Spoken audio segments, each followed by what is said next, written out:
Herkese tekrar merhabalar. Kanalıma hoş geldiniz.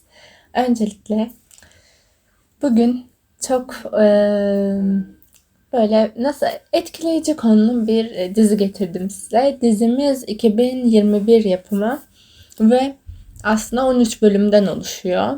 Bölüm sayısı normal standartlara göre yine böyle az. Yani 16 bölüm oluyor ya genelde.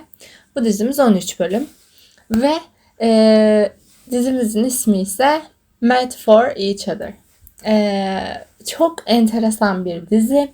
Çok uzatmadan fikirlerimi zaten yorum kısmına saklayıp hemen böyle oyuncularına geçmek istiyorum.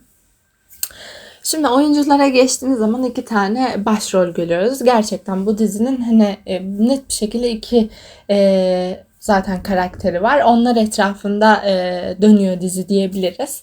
Bu arada ben oyuncularımızı bu dizide gördüm. İşin aslı dizi birçok defa Netflix'e önerilenlere çıkmıştı. Ama ben oyuncuları bilmediğim için ve niyeyse bilmiyorum.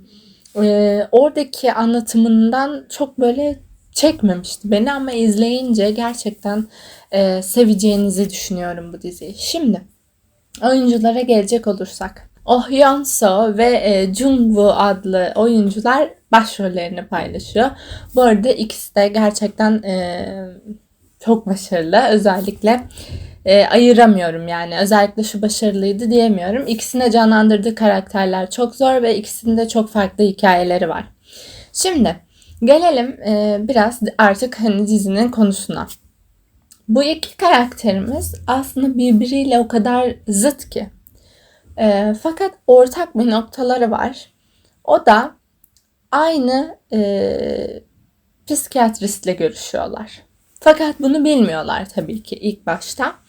Ve dizi boyunca tek ortak noktalarının bu olmadığını görüyoruz ve bu ikilimizin hem onlara travma yaşatan bir takım olaylar var. Onlar ne? Onları gördüğümüz hem de kendi aralarındaki iletişim nasıl gelişiyor, nereden nereye evriliyor bunları görüyoruz. Ve şunu söyleyeyim, sizi birçok yerde güldürecek olan bir dizi ama bazı yerlerde de cidden hani çok yani üzüldüğünüz, böyle kalbinizi nasıl diyeyim, nasıl derler onu ya, kalbiniz sıkışıyor o sahneleri izlerken. Sosyal mesajları olan da bence bir dizi olduğunu düşünüyorum. Ama kısaca bunları söyleyebilirim dizi hakkında. Yani bu ikilimiz bir şekilde bağlantılı birbirlerine ama diziye kalsın ve hatta klibine kalsın. Zaten hani klipte de böyle göstermiş oluyorum hemen hemen. Ama klibi seveceğinizi düşünüyorum. Şimdi sizi klibiyle baş başa bırakayım. Ardından yorumlarımla karşınızdayım.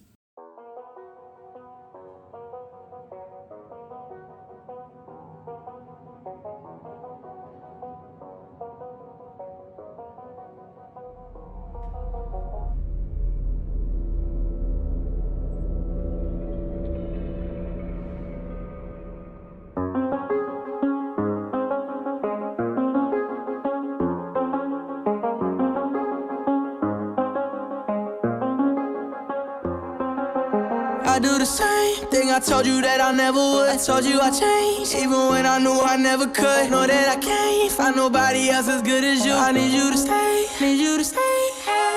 I get drunk, wake up, I'm wasted still. I realize the time that I wasted here. I feel like you can't feel the way I feel. I'll be fucked up if you can't be right here.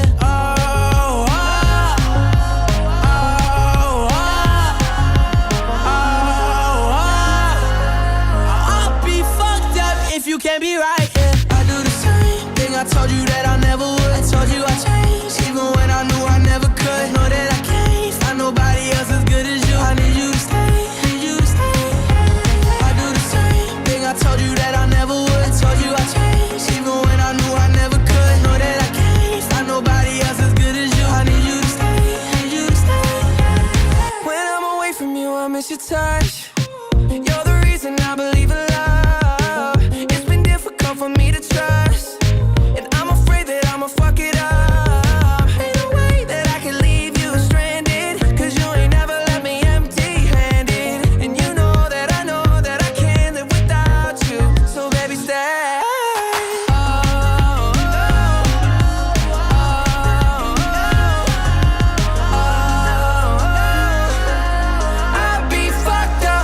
can't be right here. I do the same thing I told you that I never would. I told you I changed, even when I knew I never could. Know that I can't find nobody else as good as you. I need you to stay, need you to stay, yeah. I do the same thing I told you that I never would. I told you I changed, even when I knew I never could. Know that I can't find nobody else as good as you. I need you to stay, need you to stay, yeah.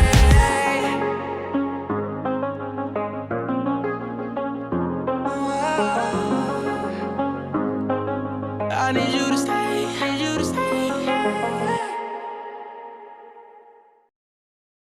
Yorumlara geçtiğimiz zaman bu ikilimizin uyumunu ben çok sevdim. Özellikle oyunculuklarına bayıldım. Yani bunu söylemeden edemeyeceğim. Jungwoo ben karakteri çok enteresan fakat çok başarılı bir oyunculuk sergilediğini düşünüyorum. Yani bir tık abartı bir karakter gibi duruyor dizide ama öyle değil ve siz izledikçe böyle şey oluyorsunuz.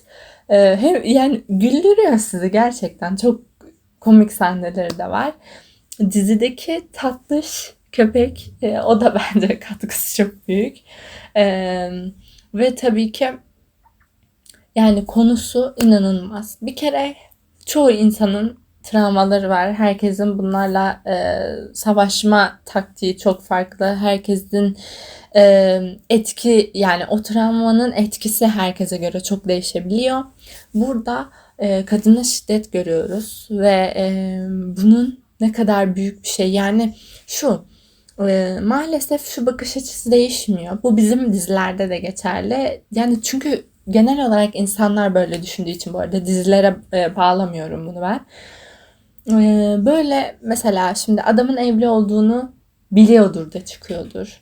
Öyledir böyledir hep bir kadınlar negatif tarafa çekiliyor. Hep bir böyle şeyler var. Burada da onun çok uç bir noktası tabii ki ve çok korkunç. Bu arada bu karakterin hani bu klipte de belki yani gördüğünüz belki değil izlediğinizi umarak videoyu çok büyük bir zarar bedenen ve ruhen müthiş bir zarara sürüklediğini görüyoruz. Kendini bile sorgulama noktasında olan bir kadındı. Karakteri çok etkileyiciydi yani dizideki gerçekten ben çok sevdim ve oyunculuk da çok iyiydi. Onun dışında bence konusu hepimizin az çok böyle kendini bulabileceği ya da en azından keyifli vakit geçirebileceği bir konuya sahip olan bir diziydi. Ve ben de size paylaşmak istedim. Özellikle ben bu diziyi herhalde bilmiyorum çok izledim gerçekten. Ben beğendiğim şeyleri bir daha izlemeyi çok seviyorum. Bu dizi de onlardan biri. Hatta babam ve kardeşimle de başlamıştım tekrar izlemeye. Onlar da çok sevmişlerdi ki onların ilk böyle Kore draması diyebiliriz. Ve hani hep birlikte gülebildiğimiz sahnelere de sahipti. Hani ailece izleyebilirsiniz fakat ben nedenini çok bilmiyorum. Belki şiddet sahnelerinden dolayı artı 18 yaş diye gözüküyor Netflix'te. Sebebini asla anlamış olmamakla beraber şaşırıyorum. Yani ne diziler gördüm artı 16 yaşta. Bence o kadarlık değil ama tabii ki şiddet bölümleri olduğu için bunu da belirtmekte fayda var belki. Gerçi bu yorum kısmına kaldı ama ben çok etkileyeceğini düşünmüyorum. Hani bu yaş sınırlamasını da çok sağlıklı bulmadım. Yani saçma geldi. Onu da yorum olarak belirteyim dedim. Ve benden bugünlük bu kadar. Umarım çarşamba günü görüşürüz. Kendinize iyi bakın.